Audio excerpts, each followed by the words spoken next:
Cinema Worms. Discussing everything from Grima Wormtongue to the Shy Halud. I'm Sabib, And I'm Linz. and this is Cinema Worms Podcast.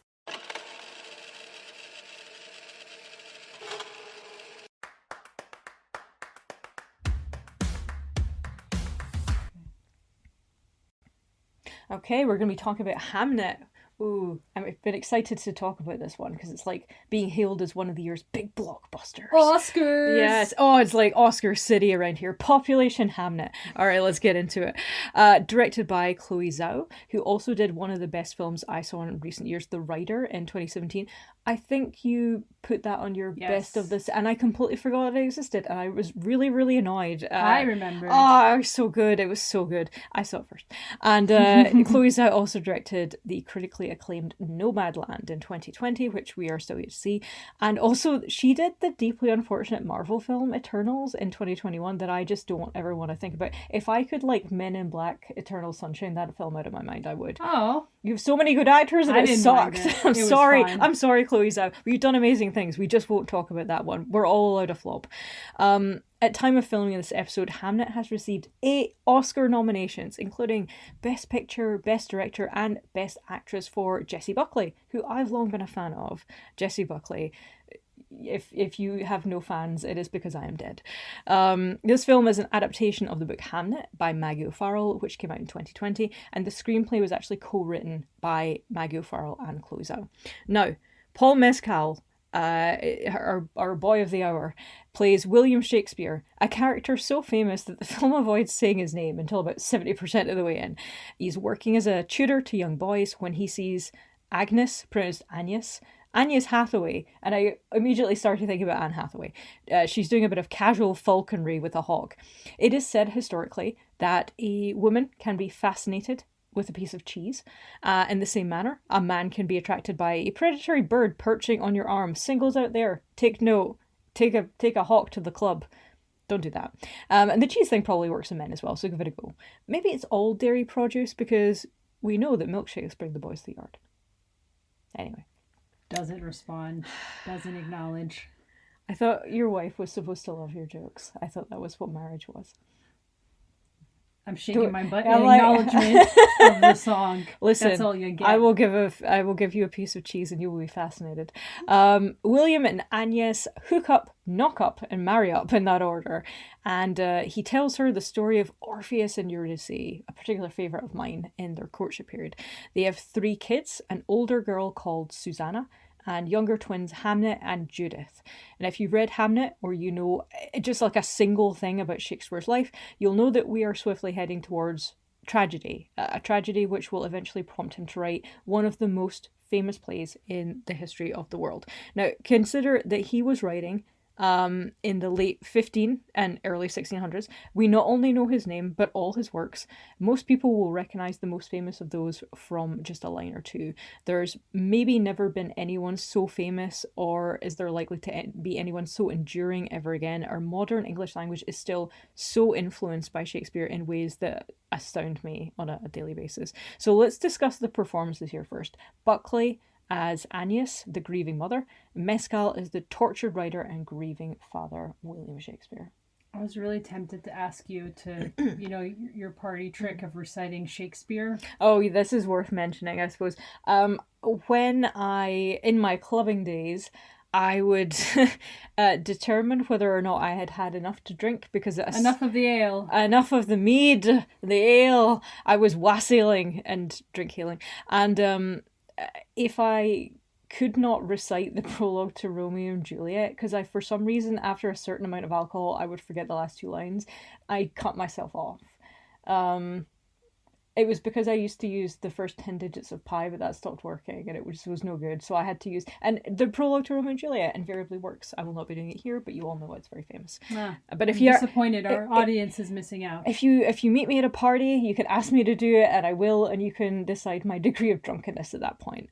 So yeah, I mean, this is a performance-driven film, a character study, if you will. So it's visually gorgeous and just rich, but it's a lot of I would say Jessie Buckley's Agnes, and some, Paul Mescal is there. William Shakespeare is important there as well. No, he's great. But it's a pretty straightforward story, so it's really following us with these characters through their love story, through their own like personal journeys. It's just we're watching them, so it is all about performance, and the performances are great. Not only we'll get to Jessie Buckley, Paul Mescal. I thought he's not on the level necessarily Jessie Buckley because she's just so up there in this film, but he's great. He's soulful. He's sad. Emily Watson, compelling as always. Oh, well, before we get to Emily Watson, because I have a little note for her. So she plays Mary Shakespeare here, William's mother. She most recently played Valia Harkonnen in the TV series Dune Prophecy, which I thought was kind of fun, but I remember you didn't really like it. That's how I feel about I have a fun fact about Emily Watson. Okay. There was a director who wrote a character for her to play, but she eventually turned the role down due to difficulties speaking the language and a desire not to be away from home. And the person who eventually starred in that film was made a huge star. Do you know what film it is? Was it Avatar? Amelie. Oh, good thing it wasn't Avatar. Yeah, so... Wait, she was going to be in Amelie? Yeah, she was going to be Amelie. And of course it was Audrey Tautou that eventually took the role and became famous. The director, Jean-Pierre Junot, wrote it for Emily Watson, and she was like, I'm struggling with the French and I just don't want to do it. Isn't that nuts? I cannot imagine her being Emily. Imagine her in the poster, with the creepy little face. It would have been a different take. It would have been totally different. Anyway, so Emily Watson, absolutely fantastic here. Yes. Joe Alwyn is good, but he's not so prominent in the film. Joe Alwyn is playing Bartholomew Hathaway, Agnes's brother. And then Noah Jupe comes in later in the film. He plays Hamlet in the play. And I love Noah Jupe. Mm-hmm. I've been watching him as a child actor for years, and he's so soulful and compelling. You mentioned that he was in Wonder, which I hadn't seen, and you really liked. That was 2017. I didn't realise that he was the kid from A Quiet Place. I completely didn't clock that at all, because obviously he's a bit older now. Totally forgot. He's great in that too. Now, Jacoby Jupe, he's 12 now, so he's probably living while filming, is a real life brother of Noah Jupe, who plays... Oh! You scared me. I knew it. They look the same. They're both great. Yeah. Like brother. Yeah, that's the phrase. What the heck? This family's talented. You actually scared me, my coffee. I'm so sorry. I jumped like a kitty cat. my tail is all puffed. I startled. Yeah, sorry. Go ahead. What were you going to say about that child actor? Okay, so Jacoby Jupe, he was absolutely incredible. And it does sort of help that you get to see Noah Jupe playing Hamnet on stage, but Jacoby Jupe playing Hamnet in real life. Yeah, it was almost a degree of, not uncanny valley, but there was just something like, it made it feel uncanny in some way. Watching this guy who actually does look a lot like him play the character. And actually, I didn't know until I looked this up. Apparently Shakespeare, because Will Shakespeare actually does play Hamnet's, the ghost, Hamnet's father, in this version, and William Shakespeare plays him. I didn't know William Shakespeare in real life actually sometimes played that character. He would come out as the ghost. Ooh. And the audience would go wild. Yeah, and I'm like, I didn't know that at all. I thought that was really interesting. So, and then so let's talk about, if you want to, about Jessie Buckley. I mean, when do I not want to? The meat of the film, right? My God, Jessie Buckley. Can we fangirl? She's not done a thing wrong. She's not done a thing that I haven't liked. I can't think of a thing. Men. Beast, Wild Rose. Like, what was that film that was really funny? Something Little Letters. Oh, Wicked Little Letters with Olivia Colman. That was fantastic. Oh, I liked her accent there as well. I have a crush on Jessie Buckley. I have a crush on Jessie Buckley. Okay, that's okay. So we have a crush on Jessie Buckley. She's just so talented. Wow. If it was any other year, I would have said absolute shoo-in for Oscar for a bunch of this stuff. It hits all the right kind of Oscar notes. But I think they are going to come up against some pretty hard competition this year. We've got Sinners. We've got a lot of other good stuff that's been happening. I can't remember who... Is there anyone from Sinners? Who specifically from Sinners is up for main actress? Do you know? I think it's like Winemy something. She's up for. I think she's up for supporting. I think for support. Because I was best actress. I assumed they would put I'll look it up while we're talking. What's her face? Legacy up for supporting actress from Pitch Perfect. Haley Steinfeld. Oh yeah, she was good. She was really good in Sinners as well. Yeah, well, that's the thing. All of the female characters in Sinners could have been put up for that supporting actress Oscar. They were all bloody brilliant. Yeah.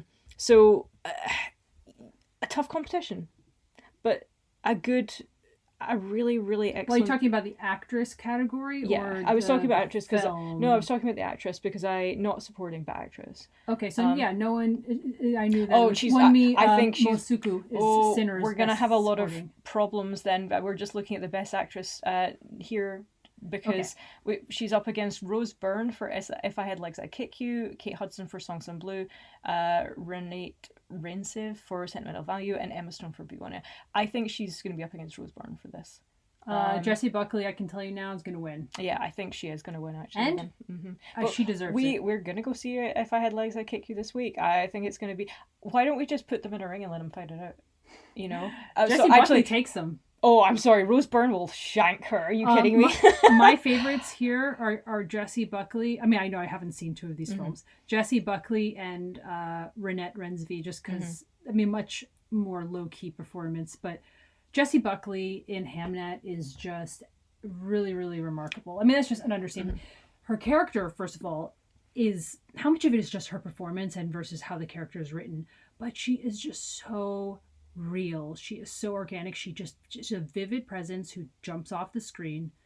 She's earthy. She's determined. She's vulnerable. There's just something raw and magical about her presence. And I just was like, this is a real person I'm watching right now. This is so utterly convincing. Well, you know, part of her lore is you know, the suggestion that that her mother was a forest witch, and of course she does use kind of various potions and bits of kind of lore that's been passed down through the family to heal minor ailments and do various things. And there is, you know, she wants to go into the forest to give birth. You know, she wants to be part of nature. She doesn't want to move to London to go be with Will. She wants to stay in nature. The very idea of moving out of like a bucolic area, you know, the countryside, is like tearing her heart out of her body. She's just a soul that needs to be free. She's like the hawk that we see, you know, in the first few moments of the film. Basically, she and the hawk are wild things. They can be tamed a little bit, but they cannot be captured. They can't be caged, because you'll break them entirely. And so this film, I feel like, is okay. It's about one of the most famous writers of all time. But ultimately, I do think that the film is more about Agnes than it is about William. It's really her film. It's her vehicle. It is everything about her and how she sees the world, how she interacts with it, and how she interacts with the kids as well. Beautiful, really touching. I knew that it was going to be a pretty good film going in, and it didn't disappoint. It was beautiful. And I don't think it's a sort of Oscar bait. No, I don't think so. It's a very emotional film. Yeah, I think they knew what it was when they were making it. I think maybe it's not intentionally Oscar bait, but it is chum in the water to the Oscar sharks, you know? Yeah. Delicious chum. But you know, I like it. It's doing its own thing. So yeah, highly recommend it. My God, yeah. If you see one film in January, like, for God's sake, make it HAMNET.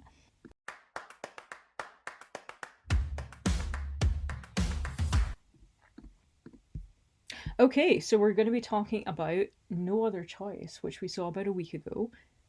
And I was pretty excited to see this. The trailer had looked really good. It's a very kind hearts and Corin, its idea. If you don't know that film, it's a 1949 film. Basically, the idea is that someone who hails from this royal family is denied the dukedom and decides to kill all the potential threats in the way. Basically, we've seen this premise a bunch, right? Killing off multiple people in order to achieve some sort of position or role or inheritance, but it felt like a really great take on the premise. And it's funny because we literally also just saw a trailer for the new Glenn Powell film called How to Make a Killing, which is even more of a... They actually acknowledge it and say it's a loose Kind Hearts and Coronets remake. I guess we're seeing a Kind Hearts and Coronets trend at the moment. So this one was based on the 1997 book The Axe by Donald Westlake. And it features the frontman from Squid Game, Lee Byung-hun, and here he plays Yu Man-soo. There's another character in this film who's also in Squid Game. There's a bit of a crossover. And essentially, Yu Man-soo plays a manager at a paper plant. He's very proud of his work. He's very happy with the work that he does. And the first thing you see is him talking to his workers about how they should sit together and unionize and everything. You know, he's really like, for the workers, what would I do if you weren't here? And then he finds out that he's been laid off. And, you know, at first his wife, who is played by Son Ji-in, she's absolutely fantastic in this. She's been in a lot of kind of dramatic series and kind of rom-coms. Nothing that verges on kind of horror like this. And she's very supportive to begin with, and she encourages him to go and find another job. But Yu Man-soo seems to find out very quickly that he has some competition. Other people have been laid off from other paper industry plants, and it's not going to be as easy. So what does he do? Is he going to give up? Or is he maybe going to start thinning out the competition? So, thoughts on No Other Choice? I mean, the trailer really set it up, and of course we've seen this guy be very violent in Squid Game, so we kind of knew where some of this was going. Yeah, it's great. This is a lot of fun. If you're a fan of the director's work, Park Si-hoon, right? Mm-hmm. And also a fan of... Park Si-hoon is the other actor who was in Squid Game. Sorry, what's the name of the director? Zebby, you failed! So this is a South Korean black comedy thriller, co-written, produced and directed by Park Chan-wook, who is obviously, you know, very famous for doing a lot of other films like, you know, your Old Boy, your Sympathy for Mr. Vengeance trilogy. He did The Handmaiden in 2016 and Decision to Leave in 2022. I actually didn't like Old Boy or any of the earlier ones that I'd seen, but I did really like... I wasn't sure about The Handmaiden, but I absolutely loved Decision to Leave. So I feel like maybe I'm just a fan of his most recent work. Maybe I didn't like him when he was a young whippersnapper, but now he's matured into a fine wine and I'm into his work now. Yeah, I've not seen Old Boy or The Handmaiden. The Handmaiden's sort of like a Fingersmith redo. No, yeah. Is it not Fingersmith? It's the other one. No, it is. It is Tipping Velvet Fingersmith of the Sarah Waters trilogy. Well, I have been meaning to see it, and I will after seeing this, because I feel like maybe that relates more to No Other Choice than Decision to Leave. Mm-hmm. Although he has a sensibility that's very compelling visually and sort of emotionally. And this was a great film. It's a lot of fun. Mm-hmm. I will say, like, before I talk about everything I liked, you could argue that this film is, because it's so darkly comedic, that you could be missing out on maybe those like added emotional depths, or maybe it pushes too far into satire, but I don't really feel that way. I really enjoyed it. It was a lot of fun. Very, very dark. Hilarious. Dark and really quite funny for given the subject matter. Like the audience that we had was giggling away quite happily. Oh yeah. But there's a quiet despair underneath it all. Not only in this individual character, but in the way like masculinity is, the expectations around masculinity, the way it has to be performed around economic downturns, capitalism, and AI. Yes, in the end, surprise. The replacement of humans and the humanistic workforce with robots and AI. That's a bit of a spoiler, maybe. Light spoiler. Yeah. I did it. My bad. Don't listen. Well, what I wrote here in my notes is, maybe our real friends were the details we learned about paper along the way. Oh my gosh. I learned so much about paper. I wanted to go into a paper shop and just rub my face in some paper after I saw this. Yeah. They talked about it so lovingly, you know. I could have seen more visualizations of paper. More paper visually on the screen. Yeah. But anyway, it's visually, like, that is really what stood out to me from the beginning. It's so striking and bizarre and hyper real in terms of some of the angles of the shots being quite dramatic, the coloration of the film. That's why I was hurriedly trying to Google the cinematography techniques. Oh, it was lovely. It was really vivid, really beautiful. Very bizarre and really compelling. And the sound effects, all of that. It's just like a very three-dimensional film, but it feels quite surreal. And I guess, what did you think of the film? Yeah, I really enjoyed it. I was worried that it was going to be too violent for you. You always say this, that I watch plenty of violent films. I disagree. But you complain when I watch what have you described it as? Is this another South Korean TV show where a bunch of people get murdered? That's your favorite. That's like, you really like that, I do. I mean, Squid Game. And see, what? No, but you just said you enjoyed it. I like a Squid Game. I like an Alice in Borderlands, You really do. But this is... It has more of it's not a thriller, but it has occasional thrillery moments in it. It's interesting to follow a character who is actively choosing to kill other people. They're a protagonist, and that's not really normally what we see. We normally see our protagonist trying to survive a killer, like a Scream or like a Heart Eyes or something like that. There's someone trying to kill them. It's hard to be always sympathetic to that. I know that's what Hollywood would say. I don't necessarily find it so, because it's laid out very clearly why he's doing this. He feels a desperation. As you say, there's the expectation of masculinity. There's the pressure on him to be the provider in this patriarchal world, and the love that he bears for his family. He has a son and a daughter, and he loves his wife very much. And you can see that he really wants to just go to work. He wants to have a job. He wants to provide for them. And he becomes more and more desperate, and to do that, and you will see the depths that he will sink to in order to provide and protect his family.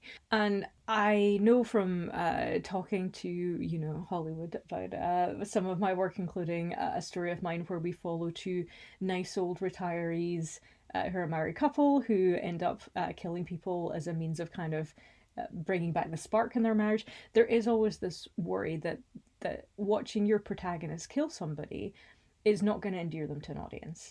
That's like a line that we draw. But when you think about the prevalence of stuff like You, for example, on Netflix, like, we have grown to love kind of an anti-hero. And while you could argue that what he's doing is, he's trying to kill other people so he can get a job, it's not moral, but we see the justification behind it. And I think there's something really, really interesting about watching a person driven to the brink. And that's kind of why I watch these shows, and what interests me is the places that people will go and the things that they will do when they are desperate and they feel they have, not to use the title of the film, but no other option. No other choice. Yeah. And not to use the title of the film, but it's what people do when they feel they have no other choice. Which is actually a repeating refrain, as you're pointing out throughout the film. Yeah. In kind of funny ways, but also dark ways. It's dark. Everybody feels that they have no other choice. I would argue there are points in this film where certain characters actually do have another choice, but they have convinced themselves. I would hope so. Yeah, but they've convinced themselves that they don't. But isn't it funny that they... Yeah. The irony is that they keep repeating they have no other choice when they totally do. And when you were talking about the anti-hero, it made me think of American Psycho. Yeah. And that film has really a lot of parallels to this. He's not an anti-hero because we hate him, though. Or whatever. I'm not saying that he's a hero. I'm saying he's a murderer, and this guy is a murderer as well. So going around, and then the ideas, the sort of that like corporate, surreal, dark, like world, right? The desire for success, the jealousy. And of course, he's not killing the same kind of people. He's just killing to kill. But there were some... hey, y'all come into the comments and let me know. It's not that I think that they are the same character, but in terms of the vibe and even looking at character. Now, I think you're saying that he's sympathetic. Now, of course, yes. In some ways, you have even like, compelling. He's pathetic in a way, so that makes him sympathetic. But then, as I love how the film sort of reveals more layers to him, and that kind of show like he is. It's not just about his fragility in terms of his ego. It's also about this hidden like rage and desperation and deprivation emotionally. So to me, the feeling of no other choice is very much like emotionally he has no other choice. He very much could do some other job. Yeah, at some points he's even screaming that at someone who he will soon be involved in killing.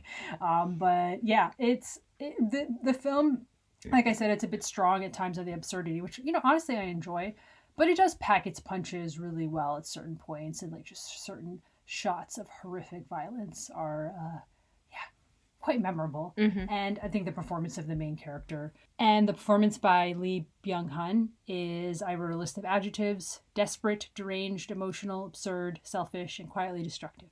Any other thoughts on the film? I completely disagree with your comparison to American Psycho, because this guy is not a sociopath, whereas Patrick Bateman is.